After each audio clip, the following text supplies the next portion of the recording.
Hola chicos, quería hacer un pequeño repaso para ordenar un poco estos primeros trabajos que estuvimos viendo sobre historia argentina. Tenemos que tener en cuenta que desde el siglo XVI a comienzo del siglo XIX, todos estos territorios estaban bajo dominación española. Pero que a partir del siglo XVIII ocurren algunos acontecimientos a nivel mundial que influyen en la decisión de los criollos de liberarse de la dominación española. A esos acontecimientos los llamamos antecedentes de la revolución, antecedentes de nuestra propia revolución.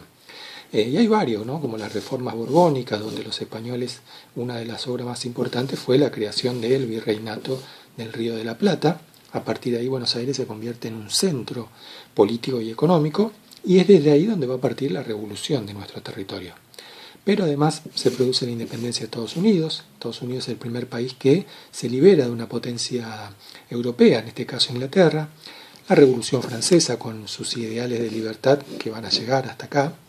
La Revolución Industrial que hace la aparición de muchos nuevos productos que los criollos quieren adquirir y lo hacen a través del contrabando. Pero dicen, si nos independizamos de los españoles podemos comerciar tranquilamente con cualquier país del mundo.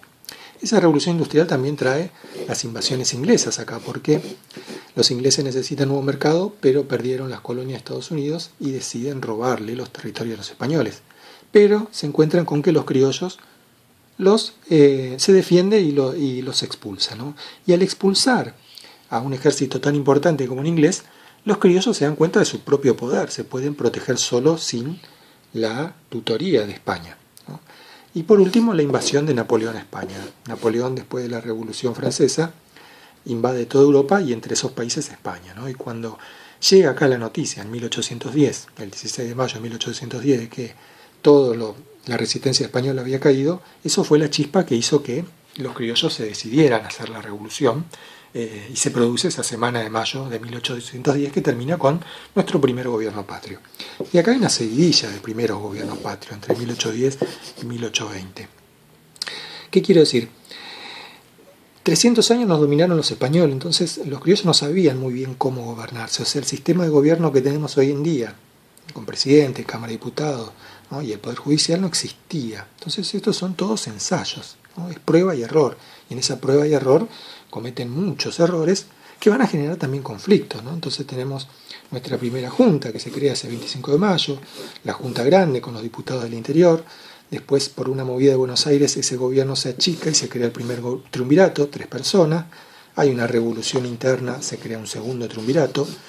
Y se llama a la Asamblea del año 13, cuyo principal función debería haber sido declarar la independencia. En 1810 hacemos la revolución, pero no nos declaramos independientes. La Asamblea del año 13 tenía que haber declarado la independencia, pero no lo hizo por miedo a la situación que había en Europa. Napoleón empezaba a perder batallas y era probable que el rey Fernando vuelva a su trono, y eso le daba miedo a los criollos y decidieron no declarar la independencia en 1813, ¿no? Y ponen un gobierno todavía más unipersonal, que es el directorio, con más poder desde Buenos Aires, una sola persona dirigiendo todo el país desde Buenos Aires, y esto genera todavía más conflicto con las provincias. La independencia al final se declara en 1816, en un momento todavía peor que el año 13, porque ya Napoleón había sido vencido, el rey Fernando quería recuperar sus territorios y los criollos estaban ante el problema de, bueno, ¿qué hacemos? ¿Le devolvemos los territorios a Fernando VII o nos declaramos independientes? Al final decidieron declararse independientes y ahí en Tucumán se declara la independencia. A partir de ahí San Martín puede, ya siendo miembro de un país soberano, iniciar sus campañas de liberación, ¿no? Donde va a cruzar a Chile y de ahí a Perú a liberar, y no se va a meter en los problemas internos que se están surgiendo dentro del territorio.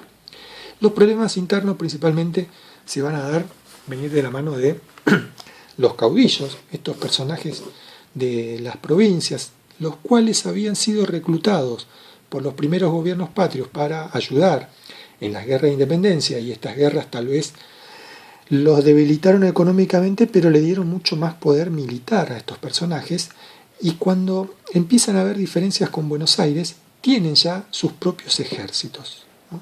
Y acá aparece la primera división política, de la cual vamos a trabajar en la próxima tarea, entre unitarios y federales, ¿no? Dos formas de entender la organización del país.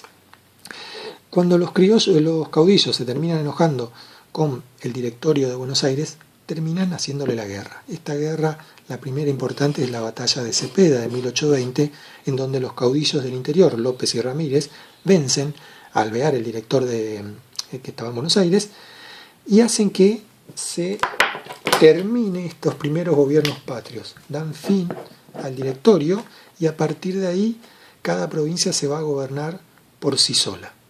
Vamos a ver entonces qué pasa a partir de 1820 acá en el territorio con esta anarquía que surge luego de la finalización de los primeros gobiernos patrios.